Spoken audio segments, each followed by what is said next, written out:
Dear Professor McCarthy, I need this grade really, really, really bad. I'm really upset with my final grade in this course.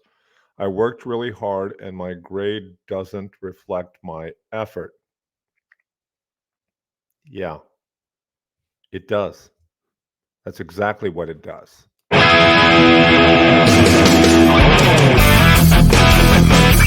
Welcome back, boys and girls, to Uncommon Professor. This time of year it's sad. This is when I get lots of emails from failing students. And I'll tell you this, their failing is my failing. I failed them. Somehow I couldn't get you through my class. But let me explain something about my class to you. It is extremely objective. It's not subjective at all. This is not like English 405 where you have to describe the protagonist in Catcher in the In the Y? Shut up. You shut up, Catcher in the Rye. It's not idiot. like that. Mine is extremely well laid out. Now, I teach a gigantic class. My class in the fall had 4,010 students in it.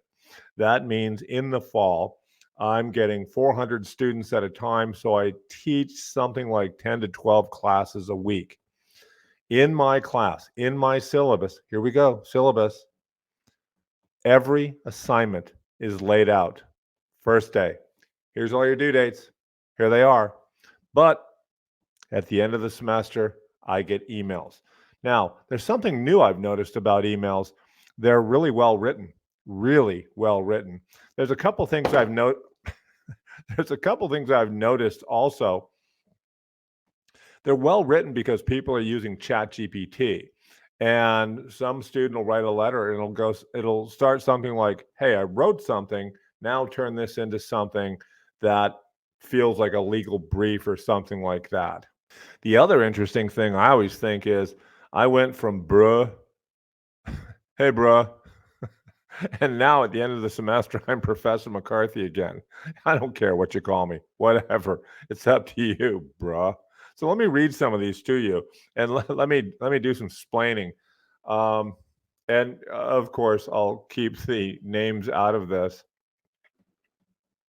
Dear Professor McCarthy, I hope this email finds you well. I'm writing to you with a heavy heart as I've just reviewed my grades for the semester and I just realized I'm in danger of failing your class. Uh, Hang on there. You did not just realize that you're failing, you knew the whole time. What were you not looking at your grades, your email, nothing? Don't tell me you were just realizing it just now. That's just ridiculous. What you're feeling is regret. The same kind of regret I felt when I failed out of college. Let me try another one of these. This one happens too. Dear Professor McCarthy, I'm reaching out to you with a sense of urgency and desperation. I've struggled immensely this semester. I'm now facing the possibility of failing your class. Passing this course means everything to me. Let me stop you right there. No, it doesn't mean everything to you. First of all, it's not the end of the world if you fail my class. But secondly, don't tell me that all of a sudden it means everything to you. If it meant everything to you, you would have put in the effort in the first place. You would never be writing this email. Let me try another one. This is an odd one, but I get it a lot. Dear Professor McCarthy, I want to start by offering you my sincerest apologies for my poor performance in your class this semester. Don't apologize to me.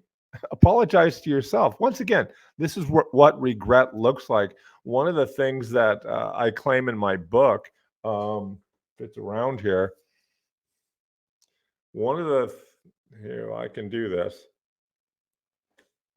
One of the things I claim in my book, I don't have any evidence for this, is this might be the first time in your life that you're going to feel genuine regret for fucking up in college. This is what it feels like, and this is where you don't want to get to. Let me see if I can. I know that I haven't lived up to your expectations, and I'm deeply sorry for that. I'm writing to you now to ask for help.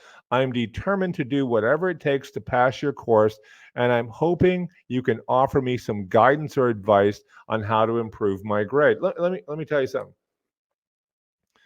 I spent yesterday, because I have a huge class in the spring, being audited with my grades. I don't just willy-nilly put them in. I have people audit them for me, and it takes me a long time to get them onto your transcripts. And I have to get them, I got to get them in accurately, or I'm going to hear about it.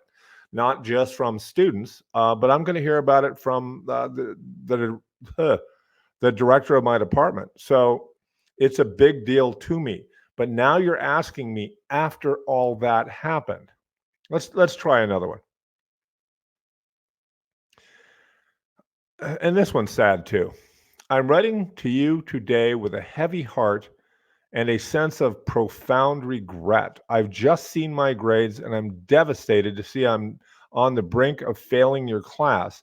I know that I've let you down and I'm begging you to show me mercy. Don't get to this point. This had to have tears in that student's eyes. Whoever wrote this, look, don't get to this point. Now, this shit might have worked for you in high school. It doesn't work at university. It's one of the biggest differences between university and high school. I'm not giving anyone a grade. As a matter of fact, in my 22 years being a college professor, I've never given a grade. You earn your grade or you don't. And you end up like this on this sad video and this incredibly sad podcast. Let's try another one. Dear Professor McCarthy, I'm reaching out to you today with a sense of humility and vulnerability. Wow. I've just seen my grades. Let me stop you right there again. You've just seen your grades. No.